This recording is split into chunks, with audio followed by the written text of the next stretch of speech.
Hello students, welcome to online class. Let's continue that lesson number 13. Why do we fall ill? In previous class, we discussed about that means of spread of diseases and that methods of transmission of diseases and prevention of the AIDS.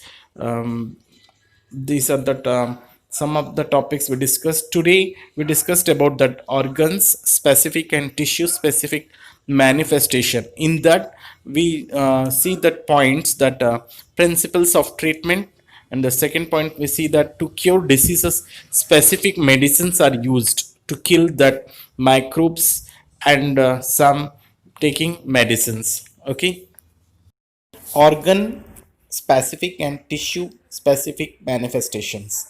Disease causing microbes enter the body by different means and goes to different organs and tissues.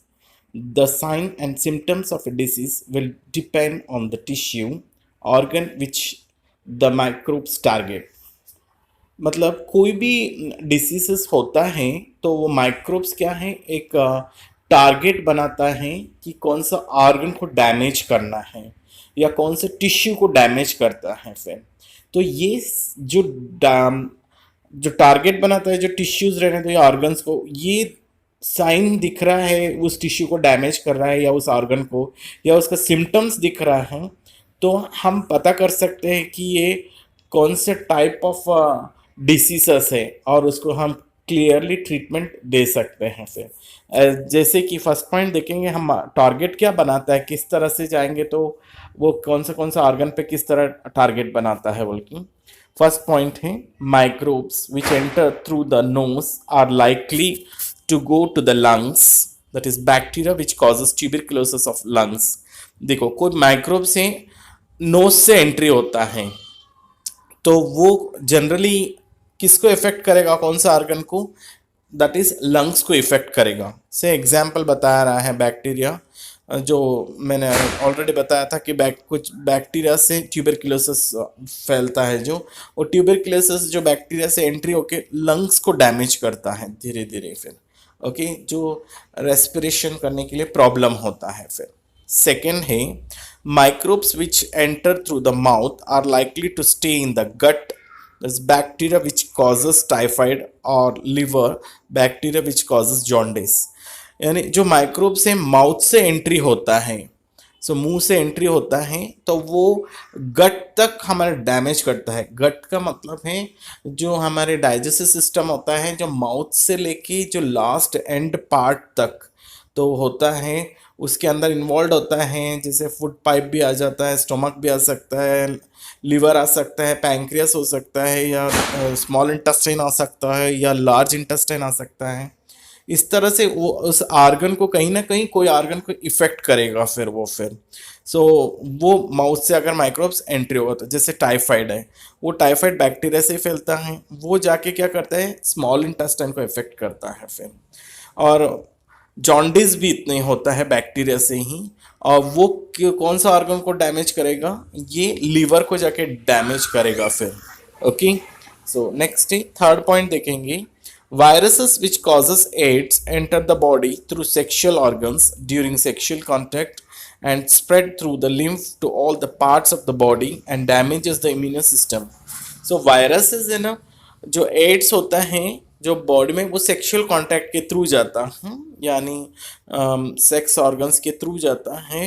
जब infected person अगर ads है तो वो उनके साथ कोई unknown person, healthy person sexual contact रखेगा तो वो पर्सन, हेल्दी पर्सन को भी चले जाता है एड्स उनके बॉडी के अंदर। वो डैमेज करता है लिम्फ, वो बॉडी पार्ट्स को, और धीरे धीरे इम्यून सिस्टम को भी डैमेज करेगा। फिर ओके, नेक्स्ट पॉइंट है viruses which causes Japanese encephalitis, so that is brain fever, enters the body through mosquito bite and goes and infects the brain. जो वायरसेस हैं जैसे कि जैपनीज एनसीफेलिटिस, वो ब्रेन फीवर कॉमनली बोलते हैं हम, वो बॉडी में एंट्री होने के बाद वो किसके थ्रू एंट्री होगा, मस्कीटो के थ्रू। जब मस्कीटो बाइट करते हैं उनके थ्रू एंट्री होगा, यानी डायरेक्टली ब्लड के अंदर। सो वो डायरेक्टली इफेक्ट करेगा किसको, ब्रेन को इफेक्ट करेगा। फिर ओके। सो ये हमें पता चल जाता है कि ये ऑर्गन डैमेज हो रहा, तो हम डॉक्टर समझ जाते हैं कि ये ऑर्गन को डैमेज करा, तो पॉसिबिलिटीज है कि ये डिसीजेस है, ऑर्गन को डैमेज करा तो ये डिसीजेस हो गए, फाइंड आउट करके ट्रीटमेंट करते हैं फिर। Principles of treatment. The treatment of infectious diseases consists of two steps. They are to reduce the effects of the diseases, the symptoms, and to kill the microbes which caused disease. दो type treatment हो सकता है इन्फेक्टिशियस diseases को किल करने के लिए या treatment करने के लिए। एक तो या तो उसका इफेक्ट्स को रिड्यूस कर सकते हैं उस डिसीजेस का या उसका सिम्टम्स का, या उस माइक्रोब्स को किल कर सकते हैं फिर। सबसे पहले पॉइंट देखेंगे रिड्यूस कैसे किया जाता है। To reduce the effects of the diseases, this can be done by taking medicines to bring down the effects of the disease like fever, pain, loose motions etcetera, and by taking bed rest to conserve energy.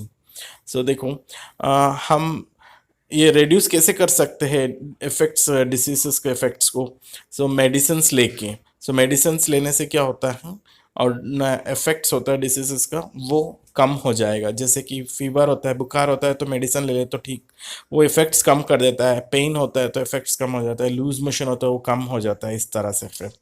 और या bed rest ले सकते हैं। Bed rest लेने से क्या होता है, हमारे एनर्जी को कंजर्व कर सकते हैं फिर। सेकेंड पॉइंट है टू किल द माइक्रोब्स, या तो उसको किल करना पड़ेगा माइक्रोब्स को। कैसे? This can be done by taking suitable antibiotics and drugs which kills the microbes and the diseases is cured. या तो हम ऐसे सुटेबल एंटीबायोटिक्स लेना चाहिए ताकि वो माइक्रोब्स को किल कर सकते हैं, या ड्रग्स लेना चाहिए कि उस डिसीजेस को किल करके क्योर होने के लिए फिर। नेक्स्ट पॉइंट देखेंगे, to cure disease specific medicine are use to kill that microbes. Some medicine are, कुछ मेडिसिन से देखो स्पेसिफिक मेडिसिन से माइक्रोब्स को किल करने के लिए। जैसे एंटीबैक्टीरियल या एंटीबायोटिक बोलते हैं हम फिर। ये ड्रग्स हैं, किल करता है माइक्रोब्स को या स्टॉप करता है बैक्टीरिया को बॉडी के अंदर ग्रोथ होने में फिर। ओके, एंटीबैक्टीरियल या एंटीबायोटिक जो मेडिसिन लेते हैं, ये ड्रग से specific means they are and work only against bacterial infection. ये जो ड्रग्स है, जो बैक्टीरियल या एंटीबायोटिक, सिर्फ बैक्टीरिया के अगेंस्ट ही वर्क करेगा। जो बैक्टीरिया का इन्फेक्शन कर रहा है उसके अगेंस्ट ही वर्क करेगा। जैसे कि एग्जांपल है पेनिसिलिन, टेट्रासाइक्लिन, सिफेक्सिम एक्सेट्रा। तो ये मेडिसिन के नाम है जो एंटीबैक्टीरियल एंटीबायोटिक है, जो बैक्टीरिया के अगेंस्ट में वर्क करता है फिर। नेक्स्ट है antibiotics acts by blocking some biochemical pathways that are important for bacterial growth. Like many bacteria make cell wall after divisions protect themselves, but the antibiotics blocks the pathway that's required to build cell wall, and thus bacterial dies and diseases is cured. इसका मतलब है important है topic है। देखो कैसे work करता है antibiotics. Antibiotics क्या करता है, केमिकल बायोकेमिकल पाथवेज बनाता है, ब्लॉक कर देता है। ये जो बैक्टीरिया क्या करता है, सेल वॉल बनाता है अपने बॉडी में। सेल वॉल क्या करता है, प्रोटेक्ट करता है कि उसको किल करने नहीं देता है। हमारे जो भी हमारे बॉडी के अंदर एक एंजाइम्स फाइट करता है, तो सेल वॉल प्रोटेक्ट करके रखता है बैक्टीरिया को। लेकिन हम एंटीबायोटिक्स लेने से ब्लॉक कर देता है बायोकेमिकल पाथवेज को, बैक्टीरियल ग्रोथ को। ओके, वो बैक्टीरिया बढ़ने नहीं देता है, और वो सेल वॉल को क्या कर देता है, जो प्रोटेक्ट कर रहा है सेल वॉल बैक्टीरिया को ब्रेक कर देता है। यानी वो केमिकल जैसे ही जाते हैं तो वो ब्रेक कर देता है सेल वॉल को। सेल वॉल जैसे ही ब्रेक हो जाएगा, उसके अंदर जो बैक्टीरिया था उसको इजीली किल कर देता है फिर। इस तरह से वर्क करता है एंटीबायोटिक्स। ओके, याद रखना है। नेक्स्ट है, as these biochemical pathways are different for different microbes. तो ये बायोकेमिकल पाथवेज से अलग अलग माइक्रोब्स में अलग अलग पाथवेज होते हैं फिर ब्लॉक करने के बायोकेमिकल पाथवेज। अब thus these medicines only work against a particular categories of microbes and not on other। इस तरह से पर्टिकुलर बैक्टीरिया के ऊपर ही एक्ट करेगा अलग अलग एंटीबायोटिक फिर। ओके, जैसे देखेंगे हम antiviral medicine now. These drugs are used against viral infection antiviral जो मेडिसिन लेते हैं ये अगेंस्ट वायरल इन्फेक्शन के लेते हैं। फिर ये मेडिसिन एंटी फंगल मेडिसिन है, ये अगेंस्ट फंगल इन्फेक्शंस में लेते हैं। और एंटीप्रोजोल मेडिसिन है, ये अगेंस्ट प्रोटोजोल इन्फेक्शंस में लेते हैं। और एनिथेनमेलिक मेडिसिन से ये treatment infections as caused are anti worm के लिए यूज में लिया जाता है। फिर okay, rest of the topic we will discuss in the next class. So till you take care yourself.